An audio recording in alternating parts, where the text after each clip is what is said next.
Hey guys, Bobby here. I just got done watching three horror films. My God, sure looks fucking rain. Um, I think excuse me if you hear my mom yelling. It's 1:38 in the morning. I'm very tired, but I got done watching three movies, all on the magical Blu-ray format. First up, first one I watched actually was Texas Chainsaw 3D. I didn't watch it in 3D, of course. My television not 3D television, but I received this for my birthday. I watched the first night, a bit distracted, so I decided to watch it again tonight. Um, it's a good movie. Uh, you know, this is one of those movies that was very, very, very critically panned, and while I can see many, many, many of its flaws, in particular, it's very just it's kind of hard to explain. So it's supposed to be direct sequel to the original film, right? It picks up, with, it starts off with a montage of, the events of the original film. We see, Sally and her four friends, go to Texas, run out of gas. They're forced to go to, some house. We all know the story. If we don't, get the hell out of here. And then, it picks up, with the arrival of police on at the Sawyer house. We have Jayton Sawyer now played by, damn, what's his name? Oh my gosh, what's his name? Damn, what's his name? It's not in here. Oh no, Bill Moseley. There we go, Bill Moseley. Um, Bill Moseley now plays Drayton Sawyer now that he's dead. There's an actor, I mean. And then we also have like a bunch of like random new family members. In the original film, we only saw Drayton, we only saw Leatherface, we saw their brother. I can't remember what his name was. And then we see the grandfather and the presumed deceased grandmother, and that's all we see. It's later revealed that there's a brother, a second brother, fighting in Vietnam, Chop Top and Texas Chainsaw 2. And anyways, in this one, there's like just like a bunch of like just like new family members that just serve no purpose to be there other than to give Gunnar Hansen, Digital Leatherface, a cameo, and just to give us a reason to have the main character in this film. So the main character, what's her name? What's her name? Her name is Heather, played by the very pretty. I don't know what her name is, but anyways, she's very pretty. The lead actress in the movie, and yeah, she finds out that she's inherited a house from her real mother. Come to find out that during the raid on the raid, I forgot to mention, once the cops arrive, there's like vigilante kind of justice going on here, where a bunch of rednecks come and bring down the house themselves, and we see that one of them found a baby, take it home. Lead actress in this movie, she finds out, she goes, discovers Leatherface still lives there. He's gone with his friends, and then that's really it. I don't want to spoil too much, but I think it's a good movie.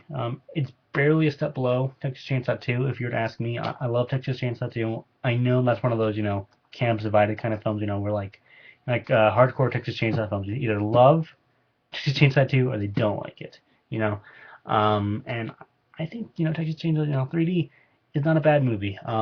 I love the ending of this movie, where the lead actress decides to stay with Leatherface, starting basically accept him as her uncle, I think it is. That was very interesting. Hopefully we get a sequel on this. I would really really want to see them pick up on that idea. Sadly, I don't think it'll happen, but I can dream. The Blu-ray itself is very very nice. First of all, I have a very cool 3D cover, which I don't know if if it's only available at certain places. I received this for my birthday. I don't know where the hell the person who gave it to me got it from, but it was recently at Walmart, and I saw some on the shelf, and they had a slipcover on it, but it was the 3D one, and I saw, and it was the 3D Blu-ray, but anyways, it's a bit lacking in special features, sadly. Um, but there are there are some pretty good commentaries on this. I don't know if you can find it for cheap. I suggest you buy it. Don't pay the full $20 for it. I never pay the full $20 for a lot of Blu-rays. There we go. Second I watched was Wes Craven's Last House on the Left.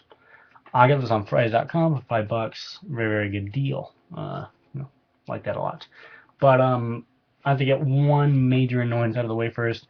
I want to strangle whoever decided to put this cover on the Blu-ray release. I don't know how many times I've gone to FYE, Walmart, somewhere, and I've seen this movie, and I instantly think it's the remake, and then just recently I found out, oh wait, this isn't the remake, it's the original. It just looks too polished, It looks too similar to the remix poster. Anyways, um, it's $5, so I bought it. It's been years since I watched this movie. I watched it again. Eh, eh, eh. I think it's very, very, very overrated. I understand it. Its importance in the '70s grindhouse horror, horror canon. Right alongside, Texas Chainsaw, Black Christmas, those films. But aside from from the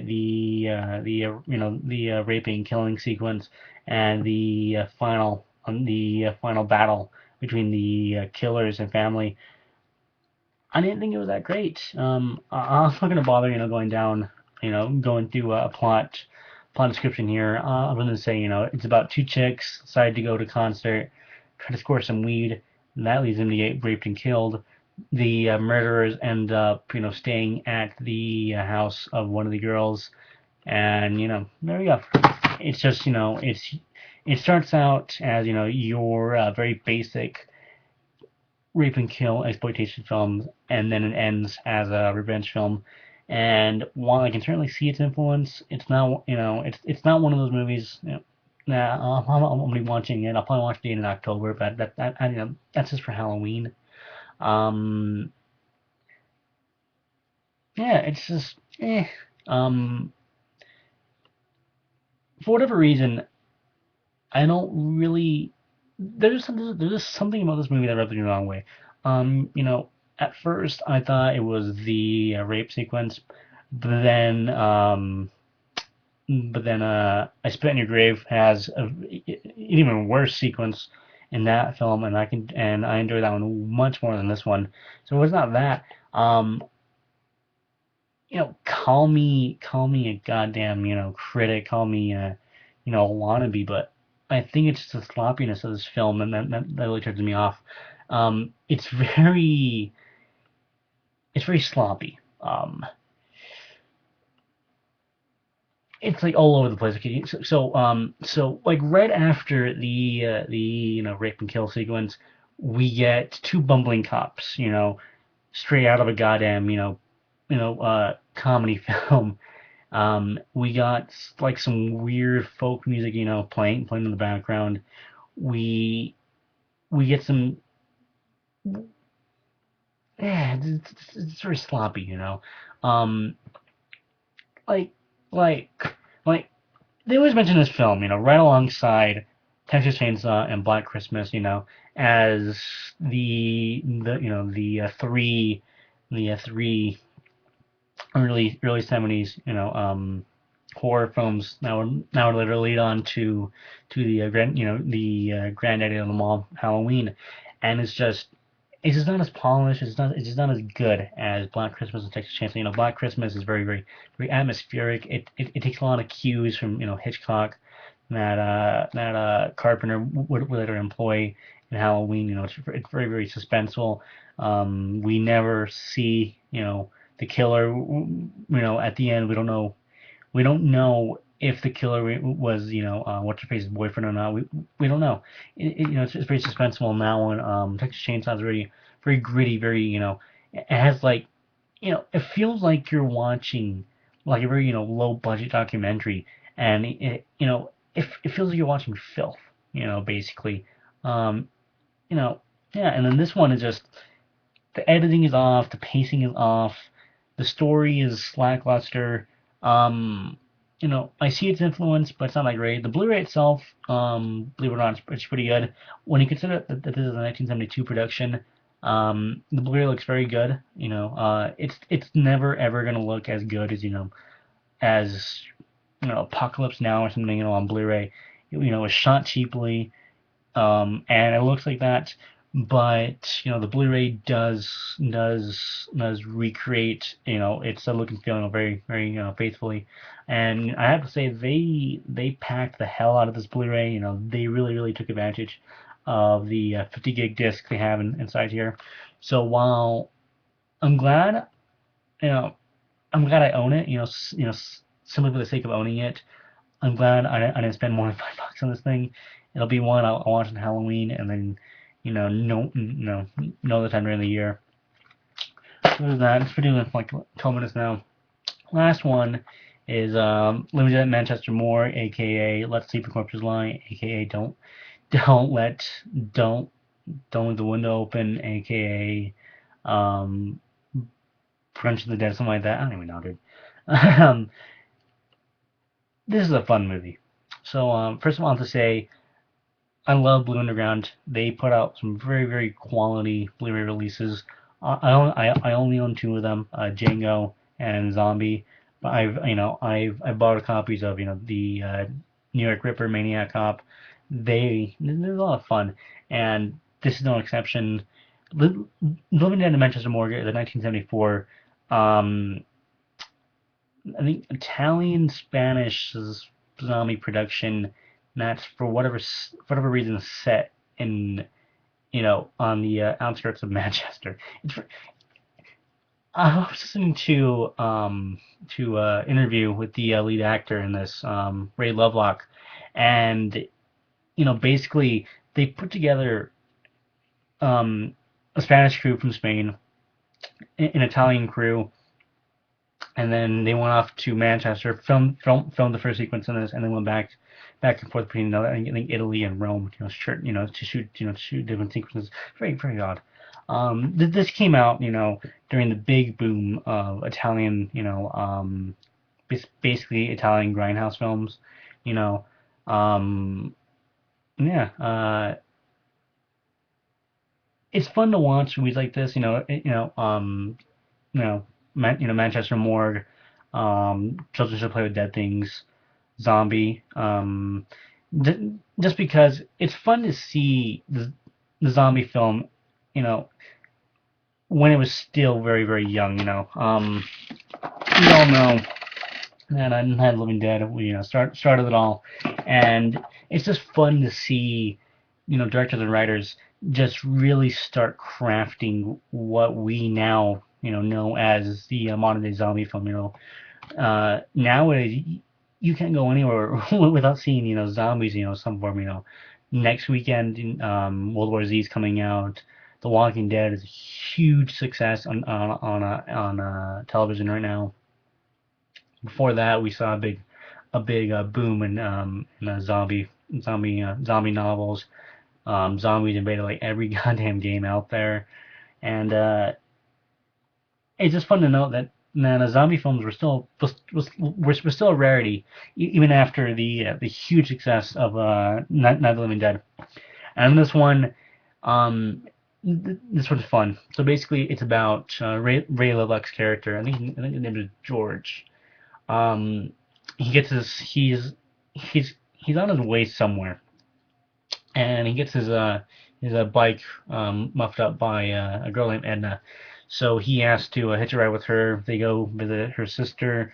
They arrive just when a zombie kills her sister's husband. They get blamed for it, and really, it's a slow film, but I like that. Um, it's very refreshing to see a '70s horror film. You know, right after seeing things like Last House on the Left, Texas Chainsaw, Black Christmas, where no, not like Black Christmas, where it just takes its time, to to just set everything up until the third act, where just everything explodes and it's just guts and gore and stuff. Uh, yeah, first two acts very slow. If you're coming in here to see, something like a Fulci film, Zombie, uh, City of the Living Dead, you'll be very disappointed in this. But if you want to see very well crafted zombie horror film, in the same vein of Night, you'll like Manchester Morgue a lot. I liked it a lot, anyways. Um, Again, this is a good Blu-ray. They, it's not reference quality. Excuse me. Of course, this was made cheaply. Um, Back then, Italy had like a monopoly on B movies. Think of the Paranormal Activity films right now.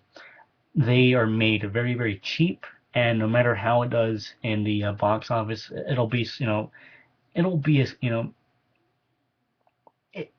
be a success in in some form or another. And the Italians, they would see something succeed in America, or Britain, somewhere, and then they would jump on it, and then they would just like chug the damn films out, that's why Leone's films, westerns, just really made the western explode again in Italy. That's why we saw a lot of low budget zombie horror films from Italy or Spain. You know, Fulci, Fulci's success. Yeah, it's very good. Good Blu-ray, very good Blu-ray. Um, like I said, it was shot cheaply, so it's not it's not reference quality. We aren't gonna get a lot of details in this, but when you consider its age, when you consider its budget, how it was shot, it looks fantastic. So yeah, three films, three Blu-rays, all look very very nice. I suggest you pick two of them. Um, where the hell? Yeah, screw it. I can only suggest you watch Last House on the Left once, maybe, just because of its major, major influence. You have, as much as I dislike the film, I still cannot dispute its huge influence, even though it's aged very badly. Compared to Black Christmas, Texas Chainsaw, things like that. I'm fucking mentioning those films a lot. Anyways, thanks for watching, guys. See you later.